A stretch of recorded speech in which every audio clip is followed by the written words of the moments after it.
हमारा देश भारत दुनिया की तेजी से उभरने वाली एक बड़ी ताकत बन रहा है। हम अभी दुनिया की चौथी बड़ी अर्थव्यवस्था हैं और हर साल या कहें कि साल 2027 तक भारत जर्मनी को पीछे छोड़कर दुनिया की तीसरी सबसे बड़ी अर्थव्यवस्था भी बन जाएगा। ऑपरेशन सिंदूर में भारत ने सैन्य और रक्षा तैयारियों के मामले में भी पाकिस्तान को धूल चटा दी थी। चीन के बड़े बड़े हथियार और फाइटर जेट भी पानी मांगने लग गए थे। पाकिस्तान को तुर्की से मिले ड्रोन्स भी धूल चाट रहे थे। भारत की इसी आर्थिक और सैन्य ताकत को आंकते हुए चीन अब एक नया पैंतरा चल रहा है। वैसे यह काम वो गुपचुप तरीकों से बरसों से करता आ रहा है। दरअसल चीन एकदम अमेरिका की तर्ज पर अपने लिए नया इजराइल तैयार कर रहा है और भारत को इसी इजराइल वाले स्टाइल पर पाकिस्तान के दम पर चीन घेरने की प्लानिंग कर रहा है। जी हां, मामला बेहद गंभीर है। न सिर्फ पाकिस्तान बल्कि अब तो बांग्लादेश को भी चीन अपना मोहरा बना चुका है। तो आखिर क्यों और कैसे पाकिस्तान को नया इजराइल बना रहा है चीन? भारत को इन्हीं सब में उलझाए रखकर चीन की आगे की रणनीति क्या हो सकती है? नवभारत टाइम्स में अपने प्रोग्राम पावर प्ले में करते हैं इन्हीं सब मुद्दों पर बात। नमस्कार, मैं रविंद्र सिंह आपके साथ और मेरे साथ navbharattimes.com के मेरे सहयोगी दिनेश मिश्र जुड़ चुके हैं। दिनेश जी, आपका बहुत बहुत स्वागत है। तो एक नया इजराइल बन रहा है। चीन अमेरिका की तर्ज पर पाकिस्तान को ये जिम्मेदारी दे रहा है। कैसे? वो ऐसे दे रहा है कि जैसे पूरे एशिया में एक चीन को अगर कोई कड़ी टक्कर दे रहा है तो भारत ही है। और चीन की इस समय पूरी होड़ ये है कि अमेरिकी दबदबे को तोड़ना। तो ऐसे में अगर भारत उसके सामने अगर चुनौती बनकर उभरेगा तो जाहिर सी बात है कि चीन कभी भी अमेरिका से आगे नहीं निकल पाएगा। तो इसलिए चीन इस बात को समझता है। चीन की भारत से 3800 किलोमीटर लगती सीमा है, बॉर्डर है, तो उस चीज़ को चीन भी समझता है कि ये हमेशा उसके लिए एक मसला बना रहेगा। इसीलिए वो गुपचुप तरीके से पाकिस्तान को फोकस करके और पाकिस्तान में बड़े पैमाने पर निवेश करके पाकिस्तान को अपना दोस्त बना करके भारत के खिलाफ वो खड़ा कर रहा है। ये ठीक वैसे ही है। मतलब इसको इजराइल मॉडल इसलिए कहा जा रहा है। यूरेशियन टाइम्स की रिपोर्ट है उसमें कि इसे इजराइल मॉडल इसलिए कहा जा रहा है कि जैसा अमेरिका ने अरब कंट्री में या मतलब गल्फ खाड़ी देशों में मुस्लिम कंट्रीज़ को संतुलित करने के लिए इजराइल को एक तरह से बढ़त देनी शुरू की और इजराइल को हर मामले में हथियार, इवन इजराइल को आप ये जानिए कि अमेरिका के जो बेहद पावरफुल, दुनिया का सबसे पावरफुल जो जेट फाइटर जेट है F-35, वो सिर्फ इजराइल के पास ही है पूरे रीजन में। तो आप पूरे मध्य पूर्व में तो आप समझ सकते हैं कि इजराइल अमेरिका के लिए किस तरह से फ़ायदेमंद है। तो उसी तरह से चीन के लिए पाकिस्तान बेहद फ़ायदेमंद है कि अगर वो इजराइल की तर्ज पे विकसित करता है तो हमेशा वो भारत की नाक में दम करता रहेगा और भारत को उलझाए रखेगा, कभी युद्धों में, कभी आप देख ही रहे। नहीं, लेकिन दिनेश जी, भारत कोई जॉर्डन नहीं है, कोई लेबनान नहीं है, कोई यमन नहीं है, कोई फिलिस्तीन नहीं है, कोई ईरान नहीं है। ये क्यों भूल रहा है चीन? नहीं, ये भूल तो नहीं रहा, लेकिन भारत अगर ऐसे पड़ोस से घिरा होगा जो खुद भारत आप देख ही रहे कि चौथी बड़ी अर्थव्यवस्था है और तीसरी की ओर जल्द ही तीसरी अर्थव्यवस्था भी बन सकता है, क्योंकि जर्मनी को पछाड़ना इतना मुश्किल भी नहीं उसके लिए। बहुत बड़ी जीडीपी वाला देश है, बहुत बड़े मानव संसाधन वाला देश है। तो लेकिन चीन को बड़ी चुनौती, चीन को बड़ा डर इसी बात का है कि कहीं भारत आने वाले समय में ये मानव संसाधन में तो हमसे आगे है ही है। टेक्निकल जैसे आप देख रहे हैं पूरे अमेरिका में भारतीय जो टेक्नोक्रेट हैं वो छाए हुए हैं और भी बहुत से मामलों में भारत काफ़ी आगे निकल रहा है। तो चीन को इस बात का डर है कि अगर हम ऐसा कुछ नहीं करेंगे तो फिर वो पिछड़ सकता है इस मामले में। और चीन की एक बड़ी 36 चालें जो है, 36 चालों में से एक चाल ये भी है। नहीं, तो पाकिस्तान को एक तरह से अभी तक वो हथियार देता आ रहा है जी। अब और ज़्यादा वो आक्रामक करके पाकिस्तान को उससे क्या करवाना चाहता है भारत के खिलाफ? देखिए, भारत कोई छोटा मोटा देश है नहीं, करवाना कुछ नहीं चाहता। बस ये कि एक हमेशा संघर्ष वाली पोजीशन बनाए रखना चाहिए, उलझा रहे भारत। उलझा रहे। जैसे कि अब आप देख रहे होंगे कि ऑपरेशन सिंदूर के बाद से भारत में रक्षा सौदों में तेजी आई है और जेट फाइटर्स के लिए तेजी लाई जा रही। कई देशों से फ्रांस रसिया समझौते करने की ओर बढ़ रहा है भारत।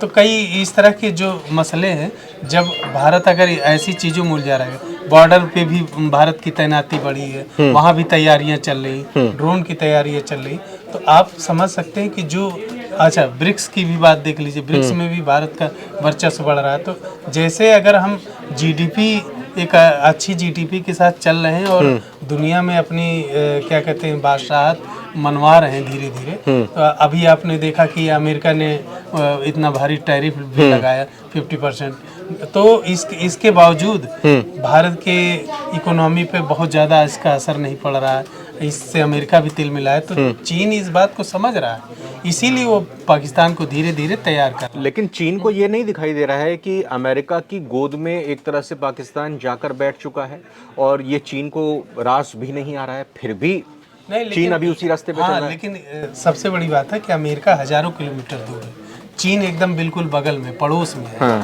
तो चीन से पाकिस्तान का जो मतलब चीन पाकिस्तान का आपस में एक तरह से पड़ोसी की तरह से है और अमेरिका दूर से बैठ के हाँक रहा है।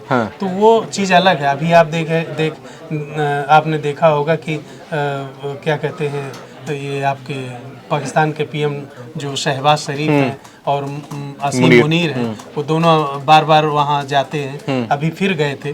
उन्होंने जो बलूचिस्तान के रेयर अर्थ को लेकर के एक डील भी कर डाली गुपचुप, जिसका विरोध भी कर रहा है, बलूचिस्तान विरोध कर रहा है। तो इतने के बावजूद भी चीन का इतना बड़ा निवेश है कि आप समझिए कि चीन की आधी से ज़्यादा अर्थव्यवस्था, पाकिस्तान की आधी से ज़्यादा अर्थव्यवस्था चीन के निवेश पर टिकी है। तो अब ऐसे में चीन को दरकिनार कर पाना पाकिस्तान के लिए बहुत मुश्किल है। तो पाकिस्तान के खिलाफ भी भारत को एक तरह से कहें कि अपनी तैयारी करनी है और बड़ी तैयारी चीन के खिलाफ करनी है। तो भारत कैसे चीन की इस स्ट्रेटेजी की काट निकाल सकता है? नहीं, भारत ऐसे निकाल सकता है जैसे मान लीजिए कि भारत भी अमेरिका से भी संबंध बढ़ा रहा है, इजराइल से भी बढ़ा रहा है, और साथ में जो चीन के दुश्मन है, जैसे दुश्मन का दुश्मन जैसे कहते हैं कि दोस्त कहा जाता है, तो जैसे ताइवान से संबंध बढ़ा रहा, वियतनाम से बढ़ा रहा है, तिब्बत जो चीन का ऑटोनॉमस रीजन है, वहाँ भी एक अनकहे रूप में भारत की गतिविधियाँ हैं। तो इस तरह से कहने का मतलब ये कि पूरे ओवरऑल चीन को भी काउंटर करने के लिए, जैसे फिलीपींस को अभी ब्रह्मोस दिए गए, तो ऐसे ही और भी रक्षा सौदे भारत भी कर रहा है। भारत इस चीज़ को इससे अनजान नहीं है। वो भी तमाम इस तरह के जो देश हैं जो उसके खिलाफ साजिश रचते रहते हैं लगातार, कोई न कोई, जैसे बांग्लादेश है, तो बांग्लादेश को भी अभी $2.2 बिलियन की फाइटर जेट देने वाला है चीन। वो ऐसी बात सामने आ रही कि वो डील होने ही वाली है। तो चीन अपनी साजिश रच रहा है, चाल चल रहा है, और भारत भी अपनी चाल चल रहा है। अब देखने वाली बात ये है कि कौन कितना सफल होता है। नहीं, बांग्लादेश का आपने जिक्र किया, तो बांग्लादेश को भी मदद के लिए चीन आगे आ रहा है। चीन बांग्लादेश से एयरबेस भी मांगना चाह रहा है। दूसरी तरफ हम ये भी देखें कि जैसा आपने जिक्र किया कि फाइटर जेट देने की प्लानिंग चीन की तरफ से बांग्लादेश को हो रही है, तो वहीं अमेरिका भी एक अब्राम मिसाइल पाकिस्तान की डिमांड पर उसको देने के लिए तैयार है। मतलब पाकिस्तान को तो दोनों ही तरफ से, चाहे अमेरिका हो या चीन हो, भारत के खिलाफ मजबूती मिलती हुई दिखाई दे रही है। बिल्कुल सही बात है कि पाकिस्तान एक ऐसा रीजन है कि जिसके लिए मतलब चीन भी चाहता है कि वो उससे गहराई से जुड़ा रहे, और अमेरिका भी चाहता है। लेकिन अमेरिका की दुविधा ये है कि वो चीन की तरह एक तरफा नहीं हो सकता है। एक तरफा दोस्ती पाकिस्तान से नहीं निभा, उसे पाकिस्तान से ज़्यादा महत्वपूर्ण इंडिया भी चाहिए, क्योंकि इंडिया से अगर वो दोस्ती नहीं रखेगा तो पूरे हिंद प्रशांत में उसका जो वर्चस्व है, जो सपना है, क्वाड का जो ड्रीम है, वो खत्म हो जाएगा। एक झटके में खत्म हो जाए। और अगर भारत कहीं रूस के साथ या चीन के साथ अपना गठजोड़ बनाता है तो इसका क्वाड का सपना अधूरा रह जाए। तो इसलिए ये बड़ा जटिल समीकरण है। इस जटिल समीकरण को भारत को बहुत ही सधे कदमों से साधना होगा। नहीं तो इसमें क्या और रास्ता निकलता हुआ दिखाई दे सकता है कि जब चीन ये कहता है कि भारत के ऊपर अगर अमेरिका ने टैरिफ लगाए 100% दवाइयों के कारोबार पर जो टैरिफ लगाया गया, उसके बाद चीन खुद मदद के लिए आगे आया और उसने अपनी तरफ से टैरिफ को हटा दिया।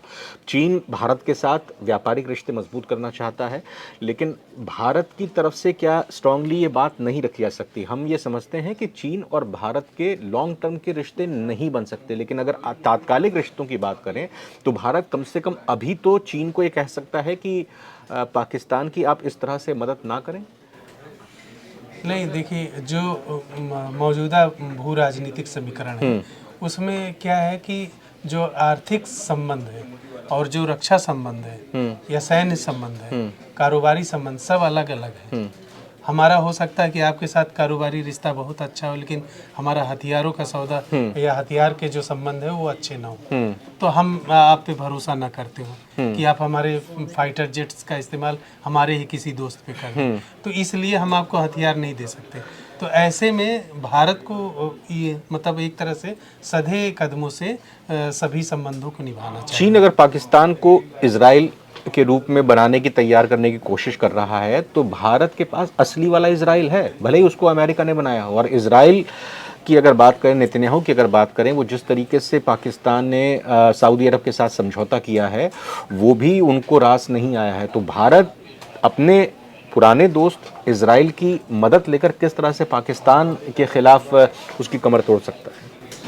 नहीं, भारत के पास तो इजराइल के रडार और तमाम जो हथियार हैं, अभी ऑपरेशन सिंदूर में भी आपने देखा कि बहुत से हथियार का इस्तेमाल भारत ने किया और वो सब इजराइल से मिले हुए हैं।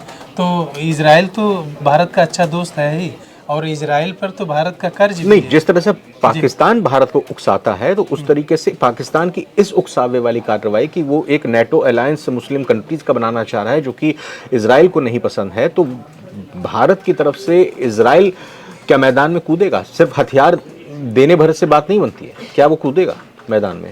क्या तो उसका मुंह तोड़ जवाब देगा? वो तो तब होगा जब इस तरह की कोई डील होगी, जैसे सऊदी अरबिया पाकिस्तान की डील हुई कि अगर आप पे हमला हुआ तो हमारे ऊपर भी हमला माना जाएगा। लेकिन इस तरह की डील है नहीं, लेकिन बाकी रक्षा सौदे हो रहे हैं। और बाकी रही बात चीन की, तो चीन के लिए सिरदर्द जो ताइवान है या फिलीपींस है और भी जैसे देश हैं, जापान है, तो इनके साथ भारत के बहुत बेहतर संबंध है। जी बिल्कुल। तो भारत के पास चीन की नस है, कमजोर नस, और तिब्बत भी है। तो ऐसा नहीं कि सिर्फ चीन के पास ही सब कुछ है। साफ तौर पर आज की तारीख में जो पूरी जियोपॉलिटिक्स है वो बहुत ही उलझी हुई नजर आ रही है और इसमें भारत को सधे हुए कदमों से न सिर्फ अपनी सैन्य और आर्थिक ताकत को मजबूत करना होगा बल्कि भारत को काउंटर अटैक करने के लिए भी प्रयास करने होंगे और जो भी भारत के खिलाफ साजिश रच रहे हैं उनको उन्हीं के अंदाज में जवाब देना होगा। दिनेश जी, आपका बहुत बहुत शुक्रिया, आपने विस्तार से इस मुद्दे पर बात की। आज की इस वीडियो में फिलहाल इतना ही। आप बने रहिए नवभारत टाइम्स के साथ।